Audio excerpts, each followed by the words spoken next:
ರಾಜ್ಯದಲ್ಲಿ ಸರ್ಕಾರಿ ಆಸ್ಪತ್ರೆಗಳಲ್ಲಿ ವೈದ್ಯರ ಮತ್ತು ಔಷಧಿಯ ಕೊರತೆ, ಆಂಬ್ಯುಲೆನ್ಸ್ಗಳ ಸೇವೆಯ ವ್ಯತ್ಯಯಗಳಿಂದ ಆರೋಗ್ಯ ತುರ್ತು ಪರಿಸ್ಥಿತಿ ನಿರ್ಮಾಣವಾಗಿದೆ ಎಂದು ವಿರೋಧ ಪಕ್ಷದ ನಾಯಕ ಆರ್ ಅಶೋಕ ತಿಳಿಸಿದ್ದಾರೆ.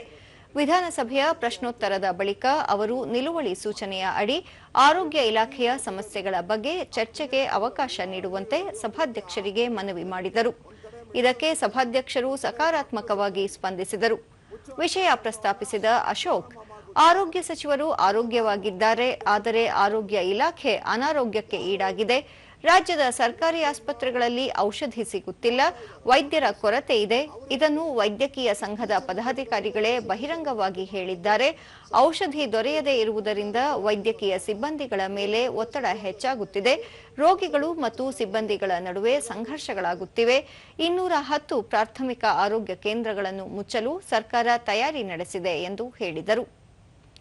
ಇದಕ್ಕೆ ಉತ್ತರಿಸಿದ ಸಚಿವ ದಿನೇಶ್ ಗುಂಡೂರಾವ್, ಸರ್ಕಾರ ಚರ್ಚೆಗೆ ಸಿದ್ಧವಿದೆ, ಇದರ ಪ್ರತ್ಯೇಕ ಚರ್ಚೆಗೆ ಅವಕಾಶ ಮಾಡಿಕೊಡಿ ಎಂದು ಮನವಿ ಮಾಡಿದರು.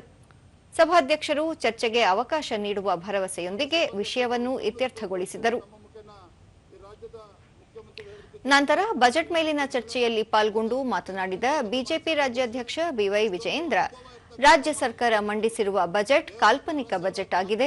ಈ ಮುಂಗಡ ಪತ್ರವನ್ನು ಪ್ರಾಯೋಗಿಕವಾಗಿ ಅನುಷ್ಠಾನಗೊಳಿಸಲು ಸಾಧ್ಯವಿಲ್ಲ. ಸರ್ಕಾರ ತನ್ನ ವೈಫಲ್ಯಗಳನ್ನು ಮುಚ್ಚಿಹಾಕಲು ಕೇಂದ್ರ ಸರ್ಕಾರದ ಮೇಲೆ ಆರೋಪಗಳನ್ನು ಹೊರಿಸುತ್ತಿದೆ. ರಾಜ್ಯದ ಜನ ಸಾಲದ ಸುಳಿಯಲ್ಲಿ ಸಿಲುಕಿದ್ದಾರೆ. ಸರ್ಕಾರ ನಿರುದ್ಯೋಗಿಗಳಿಗೆ ಉದ್ಯೋಗ ನೀಡುತ್ತಿಲ್ಲ, ವಸತಿಹೀನರಿಗೆ ವಸತಿ ಕಲ್ಪಿಸಿಲ್ಲ.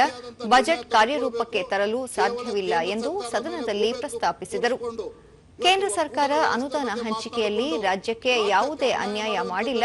ತನ್ನ ವೈಫಲ್ಯಗಳನ್ನು ಮುಚ್ಚಿಟ್ಟುಕೊಳ್ಳಲು ರಾಜ್ಯ ಸರ್ಕಾರ ಕೇಂದ್ರದ ಮೇಲೆ ಹುಸಿ ಆರೋಪ ಹೊರಿಸುತ್ತಿದೆ. ಕೇಂದ್ರ ಸರ್ಕಾರ ನಿಯಮಗಳಂತೆ ರಾಜ್ಯಗಳಿಗೆ ಅನುದಾನ ಹಂಚಿಕೆ ಮಾಡಿದೆ ಎಂದು ಸದನದ ಗಮನ ಸೆಳೆದರು.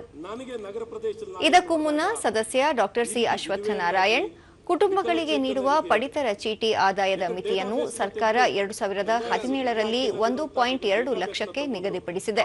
ಆದರೆ ನಗರ ಪ್ರದೇಶಗಳಲ್ಲಿ ವಾಸಿಸುವ ಜನರ ಜೀವನ ನಿರ್ವಹಣೆ ಮಟ್ಟ ಹೆಚ್ಚಾಗಿದ್ದು ಈ ಮಿತಿಯನ್ನು ಮರುಪರಿಶೀಲಿಸಬೇಕು.